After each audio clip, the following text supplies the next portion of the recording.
Hello, YouTube. This is the Galley La Podcast, and today we are going to be reviewing One Piece Manga Chapter 1138, Harley. I'm Akainu Fanboy. The other guy's Geboss. Please like and subscribe if you have not. Leave your comments below on your thoughts on this chapter and the thoughts on our review. So, we're going to skip the cover story. Trash. Anyways, it's important because every time there's big lore dumps, who shows up. It's true, actually. That is true. Yeah. He's the key to everything. Also, Jinbei is mid for not taking this guy out permanently. He's still moving around, so yeah. Jinbei is not on the top 30 for a reason. So we started off here. We have the aftermath of Loki's defiance right here. And he makes the connection like, oh yeah, you look like red hair Shanks. And so I kind of find that interesting, and I think we have again further confirmation right here that I mean, we don't know if Loki was in proximity to his dad dying or whatever, but the running theory was that the lookalike Shanks, Shamrock, was the one that killed Loki's father, but that doesn't seem right now to be the case here. That seems to be debunked. But also, how can Loki see? His I don't know. Yeah, his eyes are covered up. The blood's being used as eye drops or something. I don't know. I'm not sure exactly. Yeah. But yeah, so I do like that Oda just said okay, I hear your theories, but I'm just gonna automatically debunk them right now or confirm them. Yeah, and I kind of think it's a little cliche too in some ways. Just the whole, we've had that before with King Riku and everything, so just kind of this idea where you paint the king and paint someone as evil, like a royal as evil, basically, to take control of the island. So yeah, I'm kind of glad they changed it up a bit. So, but yeah, he's saying anyone would find it strange that, you're polar opposites, yet you have the same face and everything like that. So, yeah. And, he's like, oh yeah, he went astray, and at one point he did return to the Holy Land, but it seems the crew was too afflicted to attach to the filthy world to the surface. So, yeah. He still kind of has that celestial dragon snobbiness to him. That we kind of see with the other celestial dragons. Yeah, but it does confirm that Shanks went back to Mary Joa, so I wonder how he learned about his heritage, and it seems like he willingly left. So it would be funny that we have this reveal that this is Shamrock, and everything, but that person during the reverie was still actually Shanks, and that was the one time he went back to Mary Joa. That would be a triple twist. I think that would be really funny, actually, if that happened. Yeah, the twist is that the first twist, Shanks was in Mary Joa. The second one, it was actually Shamrock. The third one, it was actually Shanks. It's still possible. So I don't know. That's just kind of an interesting thought there. Yeah. So in a way, so Loki's like, oh, okay, well, I hate you both. The grudge can't get deeper. And it's just funny, he hates them when they're polar opposites, and it's just maximizing his hate. And it is interesting. Loki still has camaraderie, to all of his animal friends who got taken down and everything. And we get to see his devil fruits with the Cerberus fruit pop up here. Yeah. So weird. Another debunking of the theories, because we thought that Blackbeard was going to get or had this fruit, and that's why he had his two devil fruits. Yes. So yeah, it's interesting because it looks like it's an awakened fruit, because you can see the plume of the clouds behind it.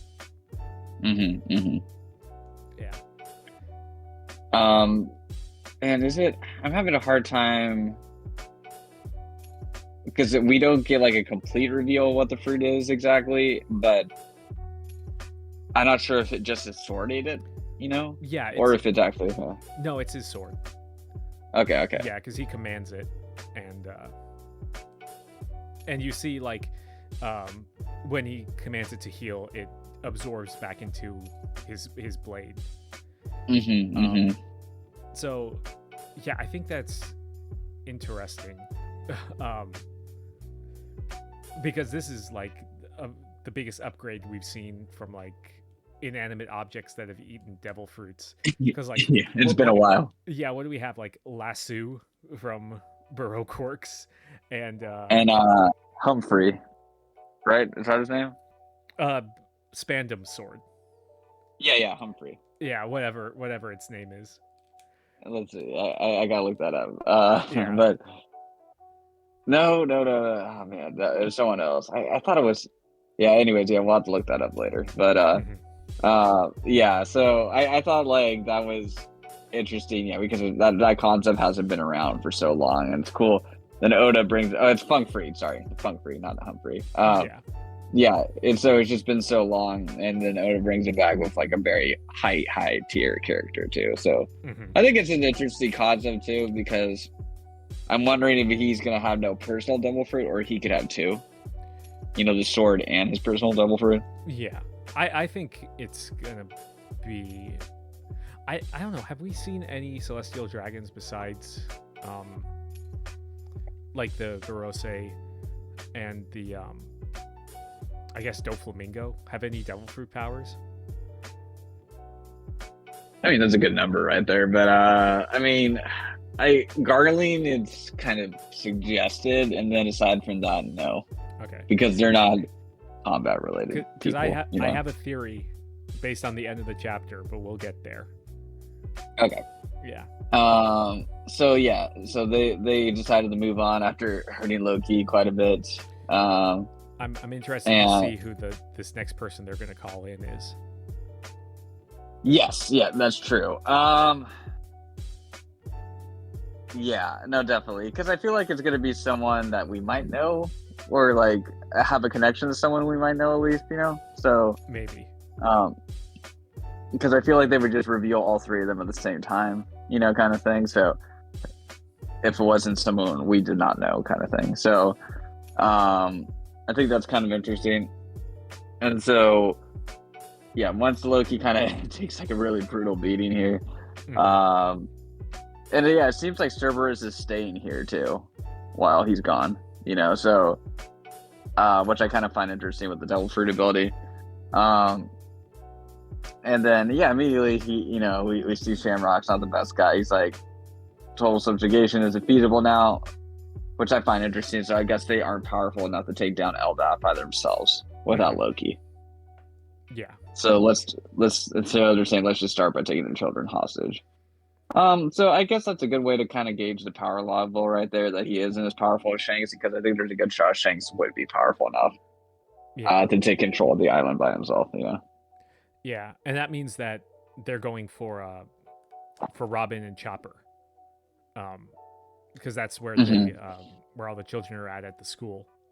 So, and Saul. Yeah, well, I was counting the Straw Hats, but yeah, and Saul too. So I'm wondering. I hope that they don't destroy the library or anything, you know. And they don't kidnap Robin or kill her. Yeah, right. And so I think like what I find interesting with this next section right here is, Luffy's like, oh, you know, he would never attack you for no reason and everything. And so I'm wondering, I don't know, do you think we're still going to get Shanks in this arc? I mean, they've been talking about Shanks like almost every chapter at this point. So I think, yes, he's gonna turn up in some capacity. Yeah, I would be disappointed if he didn't show up. And I think it's, I don't know, less likely it's going to be a Davy back theory arc, because it looks like with the introduction of Shamrock and the God Knights and Loki, there's going to be a lot of other stuff going on now. Yeah. I mean, yeah, that was a popular theory, but with everything going on, I think it's less likely. So yeah, so that I kind of find it interesting, and he's just restoring his faith in Shanks and everything like that, and so obviously we know that Luffy's faith is in the right place. I thought it was interesting that Luffy knew about Belmare, because he wasn't there when Nojiko told the backstory. Yeah, so I guess they told it, Yeah. off to the side. I mean, it's possible, definitely possible. I know he was there at the grave at the end of Arlong Park when Nami was there. Yeah. Or was it just Genzo? Regardless. But yeah, I have a theory about the end of this little section here, but do you have anything else you want to add? It basically looked like, and then he's like, but honestly, never talked about his family. I heard that he was raised on a pirate ship from when he was little, and then we see the mysterious figure right there. So you can shoot your theory. It's got to be Scopper at this point, just based on context clues. Like, why would they bring up that he was raised on a pirate ship and then cut to this person? And it looks like they're gonna meet up with him. So yeah, go ahead. Why? I guess they said if humans are left on this island for long enough, something happens to them. If I remember correctly, there was a warning. Yeah, but what was it again, or was it vague intentionally? It was like a warning for humans not to stay on the island for that long, or something bad will happen. So I'm wondering if he's been cursed in a way, because the images we have seen of him in the past. I'm trying to think here, because I mean, he was off of it because he went to visit Crocus. Yeah, that's true. Yeah, so that seems not to be the position that he's in right now. I think it would make sense for sure, and he's gonna play in a similar role of we don't really know where he hung out at. Yeah. Where his main island is too. He might just kind of be following the Straw Hats along. So I think Scopper would be great. Great to see him. You just kind of see the third in command kind of thing too, like the Sanji-esque character.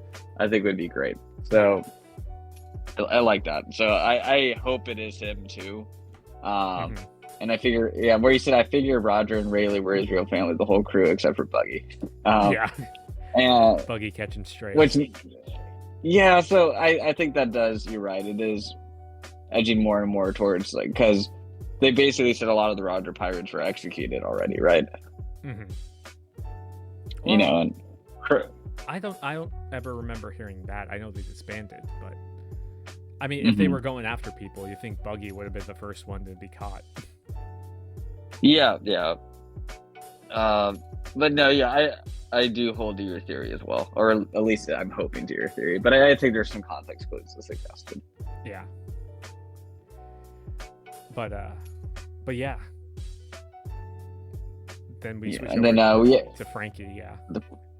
The goat. Yeah. So it is cool to just kind of see him fascinated with his characterization of Adam Tree stuff, and it just makes him kind of feel like Frankie again. With Wano, we didn't get as much with him, so it was good to see that a lot, and just to see him curious and investigating. So I don't know, like I said, it's just this arc's been really good, like Egghead was with developing the characters more and more, but the Straw Hats and stuff. So I like this a lot. It's been good. And then we start to see the marks-ups, the explaining the type of murals that are right here. Yeah. And we're told that there's probably some kids that fossilized it and it has historical value, and it states that it dates back to 900 to 800 years ago, which would be the Void Century, basically. So just kind of right there, what do you think about that right there in the sense? So I don't know, because do we know stuff before the Void Century? I know this is a weird question to ask, because not I don't remember a lot about the pre-Void Century stuff being brought up because, like at the end of the chapter, we talk about the 3 worlds. So I'm wondering if like this was made as a this mural is made like as a prophecy, including the past as well, because I don't know, it looks like in the past, like we'll get to the mural when we get to it, but it is interesting that it dates back to that, of course. But there's also been multiple joy boys and all that stuff too, right? That could play a role. But yeah, Ripley says that that she thinks it's probably some kid's dream, which I wonder if that's gonna relate to Luffy's dream. I feel like a lot of stuff is kind of soft confirmed in this chapter, because he talks about like some kid's dream maybe relating to Luffy, and with all the world's races clashing in cooperation against one evil entity. But yeah, I'll save my main points for when we get to the mural itself. Yeah, I think it could be both a history and a prophecy at the same time. So that's kind of where I'm at with the whole thing. But yeah, going back to the kids right here, and then so you get to the Harley, and you get the pretty tome right there, and so you have all the interpretations that go in. This is what like all the a lot. Oh yeah, just wow! Thanks, good job, Chopper. It's so big and old, and there is giant. Great, thank you, Chopper. Very cool. Yeah, so yes, thank you for this interpretation. And the first world. So it talks about the first world. The earth burned in endless flame, and the hearts of men. And in the hearts of men burned with desire. From whispered prayers, the sun god rose, beckoned by the enslaved who reached for their forbidden star. The god of the land was enraged with a serpent of fire, and they cast the world into ruin. Darkness fell, death reigned. They would not meet again. So, thoughts on the first one? So, okay, so the mural. I think we can kind of divide it into the different parts, like the worlds into the different parts they're above. Would you think that that's correct? Yeah, that seems to be... Yeah, because it looks like prayers right there. The stuff they're offering up. You see the Ark. You see Noah's Ark right there. Yeah. So do you want to talk about the text or the pictures? Because I have a lot to say about the pictures themselves. I guess we just do with the text first, then we'll move into the pictures. But okay. The earth burned with endless flame, and the hearts of men burned with desire. I don't know. Kind of the first thing. A couple things I think of with flames. I think the weapon Emu used, but obviously that's kind of a newer thing. But that was just something, like I said, both prophecy and history can happen with this stuff. I think about the flames with the, with king species and everything like that. Sorry, Lunarians. Yeah, I was blanking for a second. Beckoned by and then it's from whispered prayers, the sun god rose, and obviously we saw an instance of that with Wano. When Luffy defeated Kaido. Beckoned by the slave who reached for the forbidden star. And obviously we've seen that over and over and over again, where the enslaved are, reaching out to Luffy, and the god of the land was enraged with a serpent of fire. And I guess you can kind of see, Emu as a type for serpent. Not really, kind of. We haven't seen too much of that illustration yet. And they cast the world into ruin, darkness fell. Death reigned, they would not meet again. This seems like kind of more... Yeah, sorry, you go, yeah. So I was just going to say that, like, the first world and the second world seemed like these are the points when Joy Boy showed up again and what happened in that time. And then the third one is, like, present day and is going to be when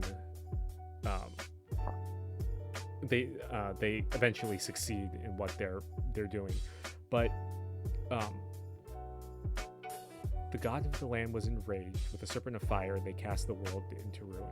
So we get these different gods, because in the second one we get the god of the forest. The first one we get the god of the god of the land. And one thing I did find interesting, we don't really get to see anything about oh no, we do see the sea god in this one too. So like we kind of get the major things of Earth with this, and then the sun. So it's a lot to parse out, but in the mural itself we do see like this serpent of fire kind of breathing fire, and yeah, I don't know exactly what to make of it. Yeah, kind of like with the first of the Cast of World and the Ruined Darkness fell Death Rain, they would not meet again. So that could be like the first Joy Boy, maybe. Yeah. You know? And that could be like where Nika itself came from, because if we talk about the second world, it says a breath stirred in the abyss, the god of the forest summoned its devils while the sun lit the embers of war. So the forest summoned its devils, and then we see like a tree underneath.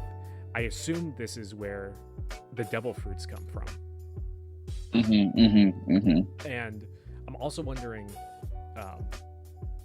if the devils themselves talk about like this is where my theory about the Gorosei come in, because they weren't introduced with fruit names. It was just what they transformed into. So I'm still on the theory that they're actually like some sort of like actual devils instead of devil fruits. Yeah. And I'm going to point to this to kind of strengthen my theory. But I agree, yeah. And this could be the point, like if the devil fruits came into this during the second world, that could be how the fruit of Nika was created and where it first showed up. So like original Nika, and then the second world is Joy Boy with the Nika fruit, and then the third world is Luffy with the Nika fruit. Yeah. And then those of the half and full moons dreamed. Yet the ones who slew the sun deified themselves, evoking the wrath of the sea god. They would not meet again. So the sea god, that's probably how the devil fruits, like, who slew the sun. So maybe at this point this was like the evil Joy Boy type of thing, or the evil Nika. Maybe that's what Joy Boy was. It's possible, because like there was that whole thing where all the nations of the world felt the need to overthrow the D clan. You know? Yeah, and like Saul said, like it's up to interpretation, all the different texts, and the ones who slew the sun deified themselves, evoking the wrath of the sea god. So I'm wondering if like Nika, Joy Boy as Nika was killed, and the wrath of the sea god, that means that those with the devil fruits can't swim. But what I find interesting is the half and the full moon. The full moon's dream. It's the moons. Because in the third one, we also get a mention of the half moons. So I think this... stop me if I'm saying something wrong, but like the half moons, that could mean the D, maybe? The people of the D. Because that's kind of like a half moon there. Yeah, that's true, yeah. So, like I said, I think this chapter kind of like soft confirms some things. But yeah, you can go ahead. It definitely... Okay, it does and it doesn't, because like it does raise emu stocks, I think, for sure. I guess what I find interesting is that the serpent with the fire looks different than the final creature at the end. Yeah. I find that interesting. Mm-hmm. Also, we haven't seen Emu really use fire that much. We saw him eat fire, but yeah, I think like if we're looking at the pictures, there's three like okay, so the first one on the right, I can assume that that's the Serpent of Fire, and then the final one is probably Emu because we've seen like kind of the silhouette of their form. But this middle like bird creature, it kind of reminds me of Marcus Mars's Devil Fruit or for the Grosse. But besides that, I have no idea what that's supposed to be because it looks like it's fighting the Serpent of Fire, like they're clashing their fire. Yeah, and I just I mean, I don't know if the last one even like looks that much like Emu, to be honest. Like it's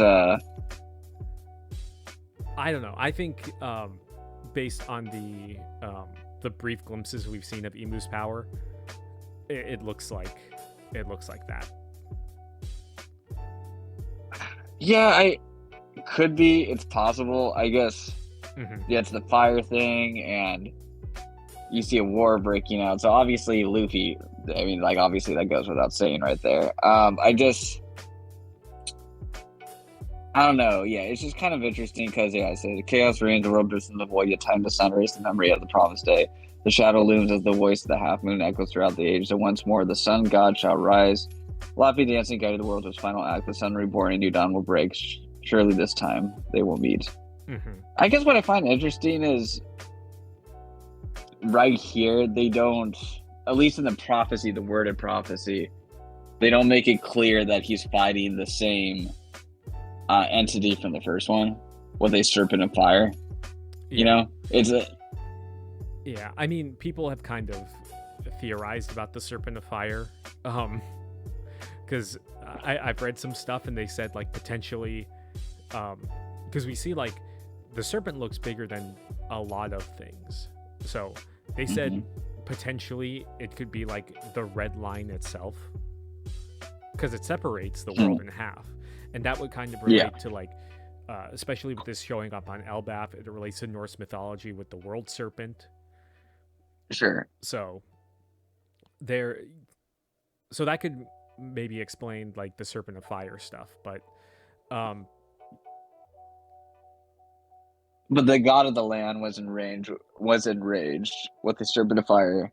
They cast so I guess we don't see the god of the land. We don't see that. There's only mention of the sun god in this last one, in the third world. But yeah, also surely this time they will meet. I think this relates back to Joy Boy's promise with the poneglyph in Fishman Island. Yes. Emmett too, from Egghead Island. Yeah. So, yeah, it's a lot. This is like deep lore stuff. Like, I think this is kind of like foreshadowing what's going to happen at the very end of the series, because in a lot of we assumed like the race is united. That's something we assumed. Yeah, but yeah, this is more directly like we see. Getting into the picture itself, like breaking it down, we see like the minks, the giants, the fishmen, the dwarves, Emmett himself. Do you think that that's like Loki himself, or just a representation of the ancient giants? That could be Loki, that's for sure. We had the mermaids and all that, fish people, and the winged creature. Who could that be? The Lunarians. It could be King coming back. No, or Sanji being a Lunarian, but that's just me. But if Zora's not on him. Yeah, but if this is Loki, that could be interesting because he wants to be like the sun god himself, and like being depicted as this is very interesting. Of course, we see Joy Boy. The boat directly behind the ancient giant one.